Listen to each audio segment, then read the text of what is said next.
Assalamualaikum warahmatullahi wabarakatuh. Alhamdulillahi rabbil alamin.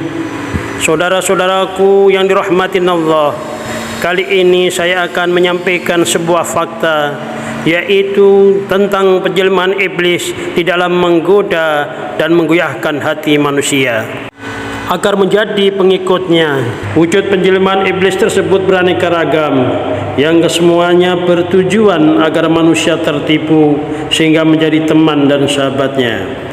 Tentu saja manusia yang tergoda oleh perangkap iblis ini akan terjungkal dari posisinya sebagai khalifah Allah di muka bumi. Akhirnya tidak sedikit manusia yang pada awalnya giat beribadah, berbuat baik dan berbuat banyak kebaikan lainnya, kemudian berubah secara tragis menjadi pribadi yang durhaka, pribadi yang arogan dan merusak tatanan alam semesta. Salah satu contoh yang sering kali kita dengar adalah keampuhan perangkap iblis dalam menyamar menjadi makhluk lainnya. Suatu contoh ketika dia menyamar sebagai ahli ibadah di hadapan Barsiska. Barsiska adalah seorang ulama yang dikisahkan tidak pernah berbuat maksiat sekalipun selama 200 tahun. Bahkan kalangan malaikat pun kagum terhadap Barsiska, hamba Allah yang satu ini. Meskipun demikian, bukan iblis namanya bila tidak lihir dan licik untuk menggoda Barsiska. Barsiska yang hebat dalam beribadah kepada Allah Subhanahu wa taala akhirnya meninggal dunia dalam keadaan kafir. Saat itu Barsiska kagum terhadap perilaku iblis yang ibadahnya tampak lebih hebat daripada dirinya. Selama 3 hari 3 malam iblis beribadah tanpa makan dan tidur. Dengan strategi iblis tersebut, Barsiska menjadi takluk terhadap bujukan iblis. Ia menuruti perintah iblis yang mengajaknya untuk menenggak minuman keras, berzina dengan perempuan cantik. Kemudian dibunuhnya wanita ini karena ketahuan hamil. Bahkan di penghujung drama pertarungan kelas atas antara iblis dan Barsiska ini, Barsiska yang ahli ibadah akhirnya bersujud kepada iblis hingga meninggal dunia di tiang gantungan dalam keadaan kafir. Na'udzubillah min dzalik. Tentang penjelmaan iblis ini ditegaskan dalam hadis berikut.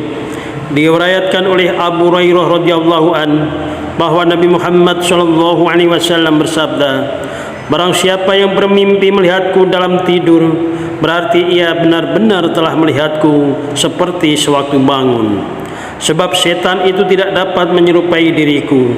Hadis riwayat Bukhari dan Muslim. Dalam hadis yang telah diriwayatkan oleh Anas radhiyallahu an menyatakan bahwasanya Nabi Muhammad sallallahu alaihi wasallam bersabda, rapatkan barisanmu, berdekatkanlah dan luruskan lehermu demi zat yang menggenggam jiwaku. Sungguh aku melihat setan-setan itu memasuki sela-sela barisan sebagaimana kambing yang hitam dan kecil. Hadis riwayat Abu Dawud. Kedua hadis tersebut menandaskan bahwa iblis mampu menjelma menjadi berbagai sosok yang diinginkannya dalam rangka menggoda dan mengajak manusia ke arah kedurhakaan. Mengenai hal itu, Rahmat Ramdana Al-Banjari menjelaskan bahwa iblis terkadang menjelmakan diri dalam wujud yang menakutkan dan kadang menjelma dalam citra yang penuh persahabatan dan simpatik. Hal ini sebagaimana yang dialami oleh Barsiska. Lebih dari itu, penjelmaan tersebut tidak jarang pula menawarkan sejumlah kesaktian, keampuhan dan kehebatan sebagainya kepada manusia yang memilikinya. Oleh karena itu, pada kesempatan ini saya akan sampaikan mengenai penjelmaan iblis yang terdapat dalam kehidupan para nabi. Yang pertama, iblis menjelma dalam wujud yang asli. Tak dapat dipungkiri, kita hanya bisa melihat iblis dalam wujudnya yang tidak asli alias penampakan. Sebab manusia biasa memang tidak akan mampu melihat wujud iblis yang asli. Hal ini diperkuat oleh firman Allah Subhanahu wa taala di dalam surat Al-A'raf yang artinya, hai anak Adam, janganlah sekali-kali kamu dapat ditipu oleh setan, sebagaimana ia telah mengeluarkan kedua ibu bapakmu dari surga. Ia menanggalkan dari keduanya pakaiannya untuk memperlihatkan kepada keduanya auratnya. Sesungguhnya ia dan pengikut-pengikutnya melihat kamu dan suatu yang kamu tidak bisa melihat mereka. Sesungguhnya kami telah menjadikan setan-setan itu pemimpin-pemimpin bagi orang-orang yang tidak beriman. Quran Surat Al-A'raf ayat 27. Dalam ayat tersebut Allah Subhanahu wa taala menegaskan bahwa pekerjaan iblis adalah menipu manusia dengan berbagai pujukan ampuh yang dimilikinya. Dengan tipu daya iblis itu, Adam dan Hawa akhirnya dikeluarkan oleh Allah Subhanahu wa taala dari surganya karena telah memakan buah pohon larangan. Selain itu, iblis dan para pengikutnya tidak tampak oleh mata-mata manusia. Meskipun demikian, mereka mampu melihat manusia dengan mata telanjang. Itulah kelebihan iblis beserta para pasukannya. Aspek ini pula yang harus betul-betul diperhatikan oleh manusia. Musuh yang nyata saja sulit dihadapi dan ditaklukkan, apalagi musuh yang tidak tampak oleh mata, yang tentu saja lebih sulit untuk dikalahkan. Lantas pertanyaannya, pernahkah iblis menampakkan diri dalam wujudnya yang asli? Jawabnya adalah pernah. Akan tetapi hal ini hanya dapat diketahui oleh orang-orang istimewa semacam para nabi, aulia dan orang-orang yang dikehendaki oleh Allah Subhanahu wa taala. Terkait dengan hal itu, Nabi Muhammad SAW pernah melihat iblis dalam wujudnya yang asli. Hal ini merupakan tanda kenabian beliau. Nabi Muhammad SAW pernah mengabarkan, sungguh ifrit dari bangsa jin mendatangiku semalam secara tiba-tiba guna memutus solatku. Maka Allah menjadikanku dapat menguasainya. Semula aku ingin mengikatnya pada salah satu tiang masjid, sehingga pada pagi hari kalian bisa melihatnya. Namun aku teringat ucapan saudaraku Sulaiman. Ia pernah berdoa, wahai Rabbku, ampunilah aku dan anugerahkanlah kepada kerajaan yang tidak pantas didapatkan oleh seorang pun setelahku. Dalam hadis yang lain, Abu Daud radhiyallahu an berkata, Nabi Muhammad SAW berdiri untuk mengerjakan solat. Kami mendengar beliau berkata, aku berlindung kepada Allah darimu. Kemudian beliau berkata lagi sebanyak 3 kali, aku melaknatmu dengan laknat Allah. Saat itu beliau membentangkan tangan seakan-akan menangkap sesuatu. Ketika beliau selesai solat, kami bertanya, wahai Nabi Muhammad, kami baru saja mendengarmu mengucapkan sesuatu dalam solatmu yang tidak pernah kami mendengarmu mengucapkannya sebelumnya, dan kami juga melihatmu membentangkan tanganmu. Beliau menjawab dengan ungkapan yang membuat para sahabat keheranan, sungguh musuh Allah iblis datang dalam bentuk bola api yang hendak ia letakkan ke wajahku. Aku katakan kepadanya, aku berlindung kepada Allah darimu sebanyak 3 kali. Kemudian aku berkata lagi sebanyak 3 kali, aku melaknatmu dengan laknat Allah yang sempurna, yang pantas kamu dapatkan. Lalu aku ingin menangkapnya. Demi Allah, seandainya bukan karena doa saudara kami Sulaiman, niscaya iblis itu dijumpai pada pagi hari dalam keadaan terikat hingga dapat dipermainkan oleh anak-anak Madinah. Dengan demikian, iblis ternyata juga menampakkan diri dalam wujudnya yang asli. Akan tetapi hanya orang-orang yang memiliki keistimewaan yang mampu melihatnya. Sedangkan kita sebagai manusia biasa tidak akan mampu melihat sosok atau wujud iblis yang asli. Saudara-saudaraku yang beriman yang dirahmati Allah Subhanahu wa taala. Yang kedua, iblis juga bisa menjelma dalam wujud manusia. Iblis seringkali menampakkan diri dalam wujud manusia. Hal ini terjadi pada istri Nabi Ayub alaihissalam, yaitu Rahmah. Saat itu iblis menampakkan diri dalam wujud manusia bersorban. Ia menggoda Rahmah dengan menawarkan satu syarat agar sang suami, yaitu Nabi Ayub alaihissalam, sembuh dari penyakit yang dideritanya. Syarat tersebut adalah iblis meminta kepada Rahmah agar Nabi Ayub alaihissalam bersujud kepada iblis yang menjelma menjadi manusia bersorban. Namun Nabi Ayub alaihissalam segera memberitahu sang istri bahwa orang yang bersorban itu tiada lain adalah iblis yang sengaja menggoyahkan iman. Akhirnya mereka selamat dari bujukan dan perangkap si durjana iblis. Selain itu, iblis juga pernah menampakkan diri dalam wujud orang tua kepada kaum Quraisy sebanyak 2 kali. Pertama, ketika suku Quraisy melakukan konspirasi untuk membunuh Rasulullah di Mekah. Kedua, iblis menampakkan diri dalam wujud orang tua ketika perang Badar. Hal ini diabadikan oleh Allah Subhanahu wa taala dalam firman-Nya di dalam surat Al-Anfal ayat 48. Dan ketika setan menjadikan mereka memandang baik pekerjaan mereka dan mengatakan tidak ada seorang manusia pun yang dapat menang terhadap pada hari ini, dan sesungguhnya saya ini adalah pelindungmu, maka tatkala kedua pasukan itu telah dapat saling melihat-melihat, setan itu balik ke belakang seraya berkata, sesungguhnya saya berlepas diri dari kamu. Sesungguhnya saya dapat melihat apa yang kamu sekalian tidak dapat melihat. Sesungguhnya saya takut kepada Allah dan Allah sangat keras siksanya. Ada pula contoh lain tentang penampakan iblis dalam wujud orang tua. Hal ini diceritakan oleh Imam Ghazali dalam kitabnya yang terkenal Ihya Ulumuddin. Cerita tersebut adalah sebagai berikut. Ketika itu ada seorang yang ahli atau tekun dalam beribadah. Namanya adalah Abid. Sebagian besar hidupnya dipergunakan untuk berbakti kepada Allah Subhanahu wa taala. Suatu hari dilaporkan kepadanya bahwa ada orang-orang sekampung yang menyembah pohon besar. Mendengar peristiwa tersebut, si Abid marah hingga meluap-luap marahnya. Ia bertekad pergi ke tempat tersebut dengan maksud memotong pohon yang dijadikan benda keramat oleh penduduk tempat itu. Di tengah jalan, si Abid bertemu dengan iblis yang menjelma dalam bentuk seorang laki-laki tua. Hendak kemanakah kamu membawa kapak, hai anak muda? Kata iblis. Aku hendak pergi ke sana, sebut si Abid sambil menunjuk tempat yang akan ditujunya itu. Di sana ada pohon besar yang disembah oleh orang-orang di kampung tersebut. Aku bermaksud menebang pohon itu. Untuk apakah kamu bersusah payah menebang pohon itu? Kata si iblis.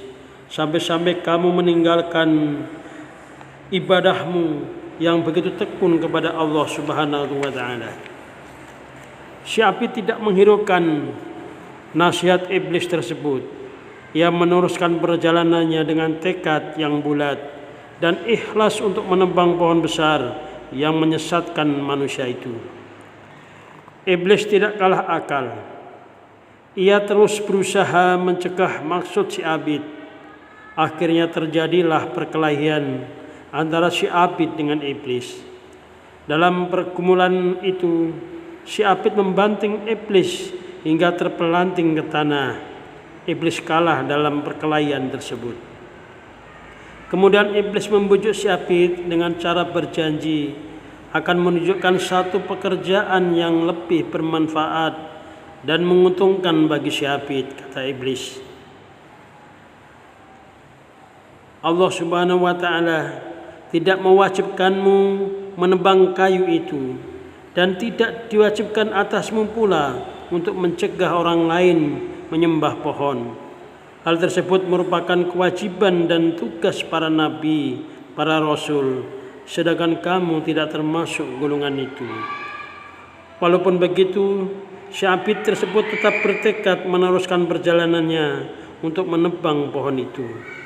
Karena keduanya keras kepala, akhirnya terjadilah perkelahian kedua yang terjadi antara Abid dan iblis. Dalam perkelahian tersebut, iblis tetap dikalahkan oleh Abid. Kemudian iblis membujuk si Abid dengan rayuan dahsyatnya. Sekarang aku akan memberikanmu keuntungan terus-menerus kepadamu, Abid. Kamu adalah orang miskin yang tidak berharta, karena setiap hari waktumu hanya habis untuk beribadah, sehingga tidak ada kesempatan untuk mencari uang. Oleh karena itu, aku berikan kepadamu 2 dinar setiap hari. 1 dinar boleh kamu pergunakan untuk keperluan hidupmu, dan 1 dinar boleh kamu pergunakan, kamu sedekahkan kepada fakir miskin. Rupanya secara perlahan tipu daya iblis tersebut memengaruhi si Abid.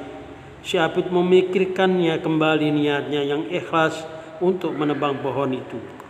Di hadapan matanya sudah terbayang 2 dinar yang akan diterimanya setiap pagi semalai di dalam batalnya. Beberapa kemudian ia pun kembali ke tempatnya guna menjalankan ibadah seperti biasanya. Pada hari pertama di bawah bantalnya ditemuinya uang sebanyak 2 dinar. Demikian halnya dengan hari kedua. Dia mendapatkan 2 dinar lagi, sehingga membuatnya merasa lega, sebab ia bisa memperoleh uang tanpa harus bersusah payah. Pada hari ketiga, ia memeriksa kembali ada atau tidaknya uang di bawah bantalnya. Namun sayang, dia tidak menemukan uang itu di bawah bantalnya. Dengan perasaan jengkel dan marah, si Abid kembali menunaikan niatnya untuk menebang pohon besar yang menyesatkan manusia tersebut. Di tengah-tengah jalan si Abid bertemu kembali dengan iblis yang menjelma seorang laki-laki tua sebagaimana pertama kali ketemu. Terjadilah pertengkaran mulut dan akhirnya keduanya berkelahi. Dalam perkelahian ini berbeda dengan babak pertama yang kedua. Perkelahian ini dimenangkan oleh iblis. Abid mengalami kekalahan. Akhirnya iblis mengancam, jika kamu tetap menunaikan niatmu untuk menebang pohon besar itu, maka aku akan membunuhmu saat ini. Dalam pembicaraan selanjutnya, timbullah dialog di antara keduanya. Si Abid bertanya kepada iblis, pada perkalian pertama dan kedua engkau dapat mengalahkanmu. Aku dapat mengalahkanmu, namun pada perkelahian ketiga ini, kenapa kamu berada di pihak yang menang, kata Abid. Iblis menjawab, sungguh tidaklah mengherankan apabila kamu menang pada perkelahian pertama dan kedua, sebab sewaktu itu kamu berniat menebang pohon tersebut berdasarkan rasa ikhlas, yaitu supaya orang-orang tidak menyembah pohon dan tidak tersesat akhirnya. Nah, pada perkelahian ketiga kamu mengalami kekalahan sebab kamu berniat menebang pohon bukan berdasarkan pada hatimu yang ikhlas, melainkan kepentingan hawa nafsumu, karena kamu tidak mendapatkan uang di bawah bantalmu. Karena niat yang tidak suci inilah kamu tidak dapat mengalahkanku. Saudara-saudaraku yang beriman yang dirahmatin Allah Subhanahu wa taala, masih banyak riwayat yang membenarkan bahwa iblis mampu menampakkan diri sebagai seorang tua. Allah Subhanahu wa taala menyuruh iblis menemui Nabi Muhammad SAW. Tujuannya adalah menjawab segala hal yang ditanyakan oleh Nabi. Tepat pada hari yang ditentukan, iblis pun datang menjumpai Nabi dengan menyamar sebagai orang tua yang baik, bersih, serta di tangannya memegang tongkat. Siapakah kamu yang datang kepadaku? Tanya Nabi Muhammad. Aku adalah iblis, jawab orang tua itu. Apa maksudmu datang menjumpaiku? Tanya Nabi Muhammad. Orang tua itu menjawab, Allah Subhanahu wa taala menyuruhku datang kepadamu agar kamu bertanya kepadaku. Lebih dari itu, iblis juga mampu mengubah wujud aslinya menjadi wanita cantik dan menawan. Dengan lekuk tubuh tampak jelas, ditambah lagi dengan taburan parfum yang menggoda hasrat dan libido laki-laki. Itulah sang iblis yang senantiasa mengajak wanita berpenampilan seronok dan menampakkan bagian-bagian lekuk tubuhnya tergolong aurat, sehingga hati laki-laki terpikat lantaran melihat penampilan wanita tersebut. Tidak jarang laki-laki terjerumus ke dalam perangkap iblis yang menjelma wanita cantik. Bahkan laki-laki itu siap mengorbankan jiwa demi merebut wanita cantik. Penjelmaan iblis dalam berbagai bentuknya itu bertujuan hanyalah ingin menggoda dan menjerumuskan manusia. Oleh sebab itu, saudara-saudaraku yang beriman, berhati-hatilah terhadap semua perangkap dan jerat iblis dengan tetap berpangkal pada hati nurani dan akal sehat. Seorang yang tidak dapat menggunakan akal sehatnya dengan baik, maka dia akan lalai dan melupakan nilai-nilai yang terdapat dalam ajaran agama. Demikianlah, mudah-mudahan bermanfaat. Usikum wa nafsi bitaqwallah. Wassalamualaikum warahmatullahi wabarakatuh.